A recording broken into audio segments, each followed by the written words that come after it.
Okay, so my name is Unai Extremo, CEO and co-founder of VirtualWare. We are a pioneer company in Europe in the field of virtual reality and immersive technologies. We have been providing companies with a technological solution based on computer graphics and immersive technologies for almost 20 years. We started our company in 2004.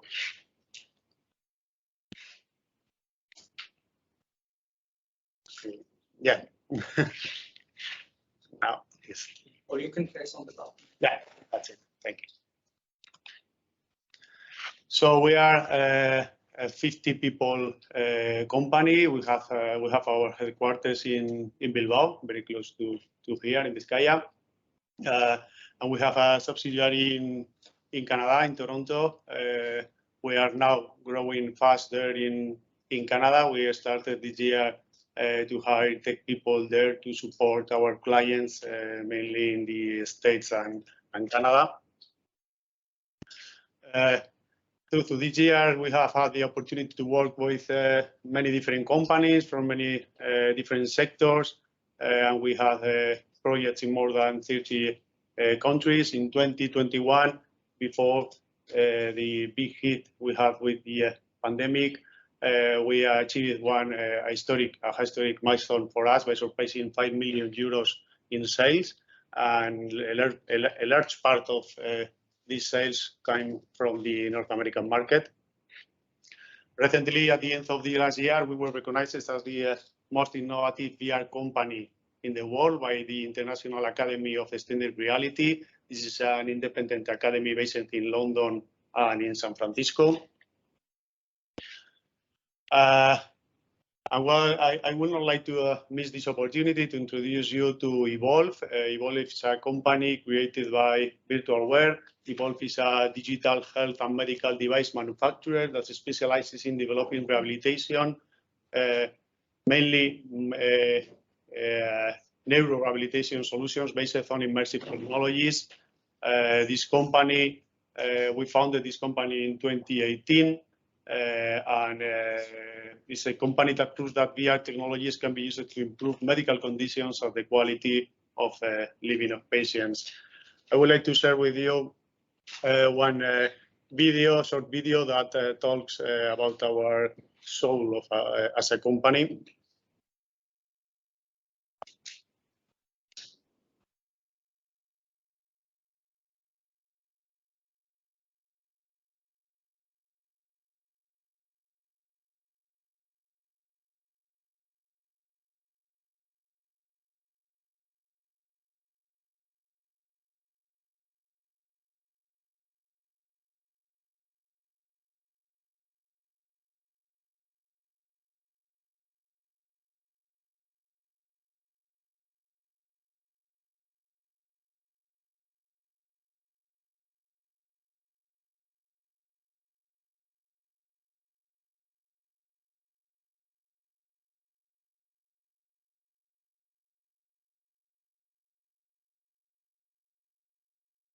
So we believe that virtuality has the potential to change the world. Viro is our stake, the product with which we pretend to carry out our purpose as a company, with which we expect to accelerate the adoption of virtual reality technology in institutions and companies in order to make them more sustainable and competitive.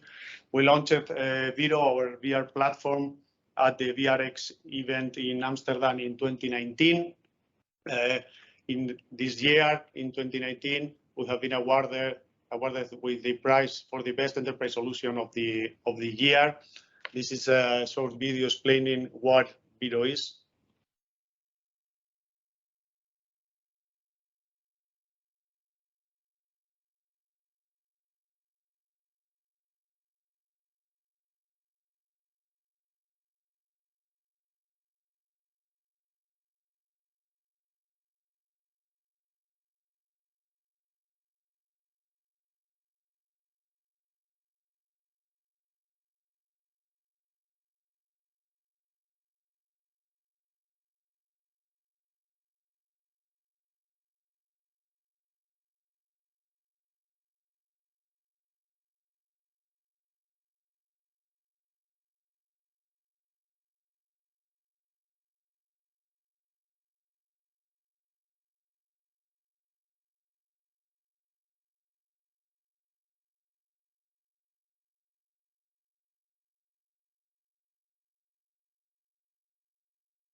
So virtuality is one of the most promising enabling technologies we have now. With Viro, we want to make it easier for companies and institutions, academic research institutions, universities to access this technology, making it simple. The constant evolution of VR devices and systems complicates the scaling and deployment of VR projects. And with Viro, anyone can create VR content, deploy and manage this content in any of the market-ready devices and do it in a simple way. So this is our stake with Viro, and this is how we want to accelerate the adoption of this virtual reality technology in any institution, in any companies. I'm going to talk about three of the main features of Viro, of our Viro platform. First, one of our Viro's unique features is the ability to deploy content in large multi-user virtual reality rooms. We based on a patent we developed in 2018. We have currently 20 virtual reality large-scale rooms deployed in different parts of the world, mainly in Europe and in America, North America and South America. Our customers with this kind of large-scale rooms, they train their people, they train their teams, or perform one-on-one scale design reviews, among other things. In this video, you could see one of the large-scale rooms we have in the Vizcaya Technological Park, very close here, where our customers using Viro will go there, rent the room, and deploy their content directly into the large-scale VR room.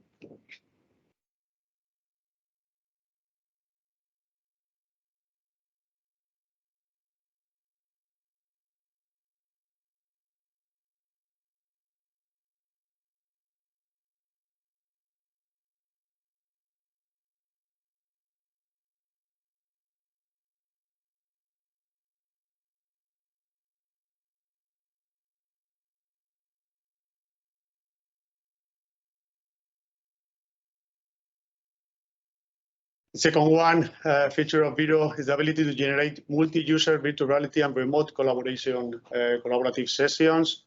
We can access our content from virtual reality rooms as well as from individual computers connected or not to VR viewers. In addition, we can make collaborative sessions from any of them.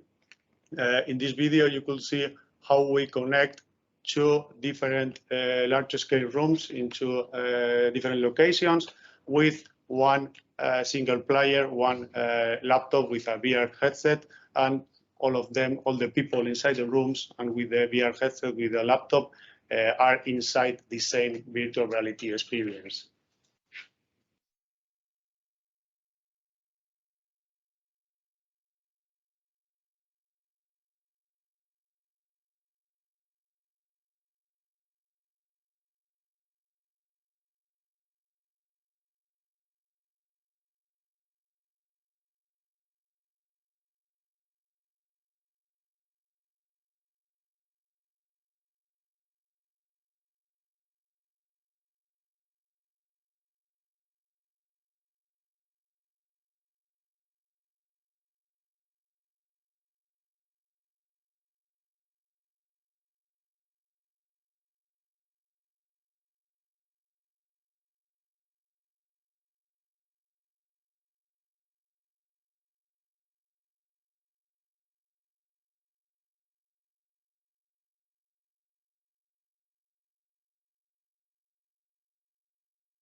Okay, and the third of the features we have in the main feature we have in Viro, last but not least, is that the Viro platform allows its users to generate VR content and projects autonomously using the Unity 3D engine.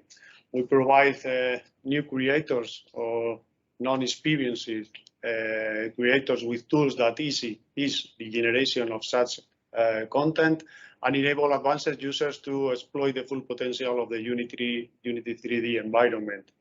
By creating for Viro from Unity, our users are assured that their content can be easily deployed and scaled in collaborative environments, as you seen before, as well in large-scale VR rooms.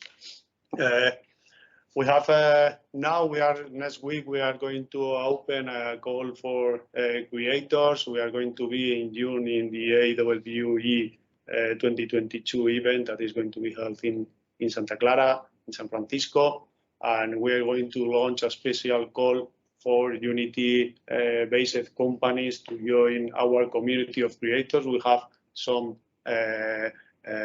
companies creating content for their own clients using Viro, and we have many universities and colleges that are using our platform, and they are creating their own content to deploy and to use with their students, in this case, at the University of Research Centers for their R&D project. Finally, I would like to share with you one of our case study.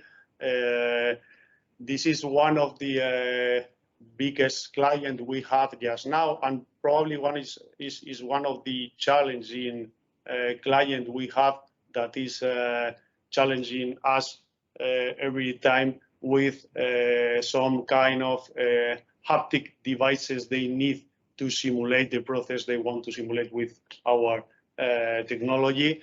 I am talking about General Electric Hitachi. For the last 3 years, we have been working with this US company. It's a part of the GE Power multinational. GE Hitachi is focused on the nuclear energy sector. They develop new nuclear reactors, and they offer services to maintain the installed nuclear reactors we have worldwide. In 2019, we began collaboration with them, and they put a challenge for our product for Viro, because they wanted to replicate one of the complex process the people have to do inside a nuclear reactor, that is moving fuel pills, and they want to simulate very accurately the process that people do in the field. And we started working with them using our platform and creating a simulator for them. Just now, GH has 3 of our largest scale rooms, one of them in North Carolina, another one in San Jose, California, where they have their bigger training facility, and another one in Markham near Toronto. We are working with them, not only training their people, but only they are using our product to review the design of the new SMR, new small modular reactors they are building just now. And now we are working with we deployed the full simulator, and we are now working just now on another new simulator based on another process inside a nuclear power plant. In this video, you can see what we created. You are going to see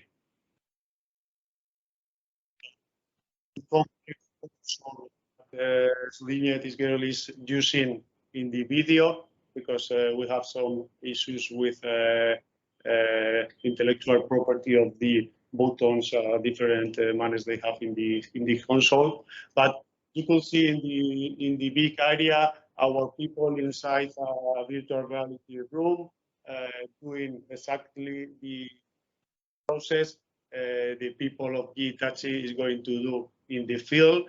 The girl is playing a driver role. Okay, the driver is the guy that is going to handle this kind of console that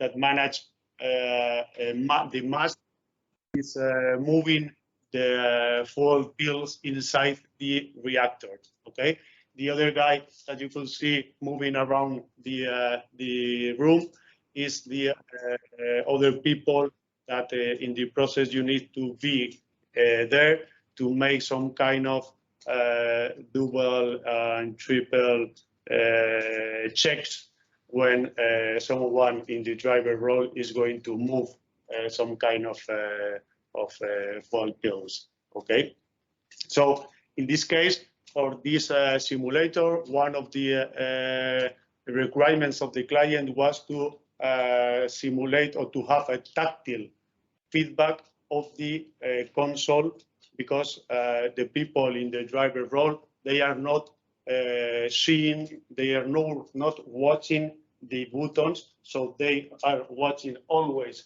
to the pool above them. Okay, so they are pushing the buttons and the manage only with the feedback of their hands. Okay, so we created a physical replica, we plugged the physical replica, and in this, in the last version of the console, of the VR console, we have haptic feedback too. So we have some kind of engines and different parts of the console that constrain the movement when the virtual reality or when the process have to constrain some kinds of movements. So as you have seen in this video, for us, the inclusion of haptic and tactile devices in virtual reality, we think will be a major breakthrough in the increased adoption of these technologies by many companies.